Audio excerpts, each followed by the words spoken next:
Hi, I'm Barbara Rimkunis, and this is your Exeter History Minute. For a town that's never been the site of any military battles, Exeter seems to be loaded for bear. What's with all the cannons in town? There are 5 big guns decorating various locations. How did that happen? Well, first off, they're oddly all naval guns. The cannon that stands by the Winter Street Cemetery is locally known as the George Leonard Smith gun. Smith, who was born in Exeter, had a lengthy career in the Navy beginning in 1894 when he entered the Naval Academy, serving in 3 wars, the Spanish-American and both World Wars. In 1912, while in charge of the ordnance drafting room at the Washington Navy Yard, he helped develop the breech-loading mechanism on this gun and most of the others that were used by the Navy. This particular gun was donated at the request of Smith to the town of Exeter. It was originally located in front of the county courthouse on Front Street, arriving in 1946. 12 years later, in 1958, the Rockingham County Commissioners asked the town to move it, saying it really wasn't an appropriate ornament to stand in front of a hall of justice. It was then moved to Court Street and stood in front of the rec center until 2000, when at the request of George Leonard Smith's daughter Joy Smith Starr, it was moved again to its current location near the Winter Street Cemetery. The cannons that stand on the grounds of the American Independence Museum are also naval guns.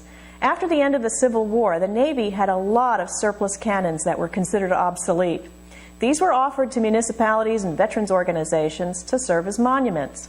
The New Hampshire chapter of the Colonial Dames received 2 cannons to decorate their headquarters, which in 1896 was located in Exeter at the former Jeremiah Smith House on Epping Road.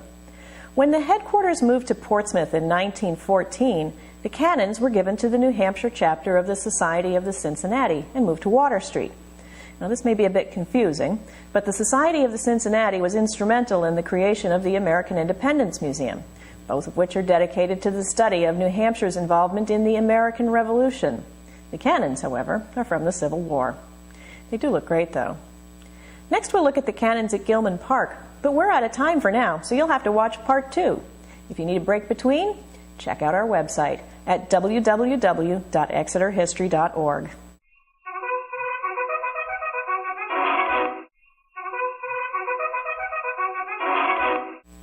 Hi, I'm Barbara Rimkunis, and this is your Exeter History Minute. In our previous minute, we were looking at the many cannons in town. So far, the stories have been rather tame. The cannons are treated well and with a certain amount of respect, even if they did have to be moved for whatever reason.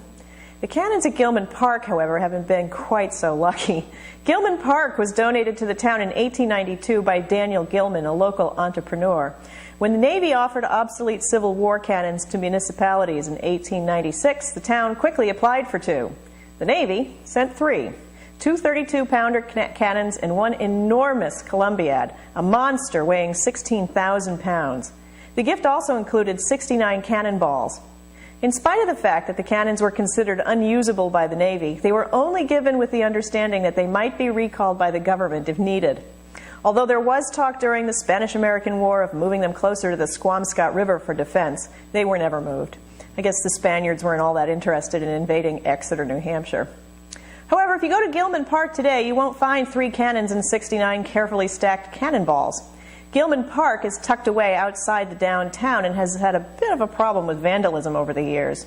It didn't take long for the cannonballs to disappear. A lot of them rolled into the river, where only recently 3 of them were found. The cannons themselves have been tempting to local delinquents who couldn't resist firing them off. In 1953, the Exeter Newsletter reported a loud explosion heard in town about 9 a.m. Friday was caused by pranksters firing a heavy charge from one of the cannons in Gilman Park. The cannon was forced off its foundation by the force of the explosion. It survived that particular attack, but in October of 1969, vandals again struck and the cannon was blown completely apart. The police reported that pieces of the gun were found more than a quarter of a mile away. After that incident, the remaining cannons were disabled and can no longer be fired, so don't even try. They were thoroughly researched and renovated in 2010 by Eagle Scout Christopher Brooks. His work is now on file in the archives at the Exeter Historical Society. If you're interested in their history before they became ornamental, drop by sometime. We're at 47 Front Street in Exeter, New Hampshire.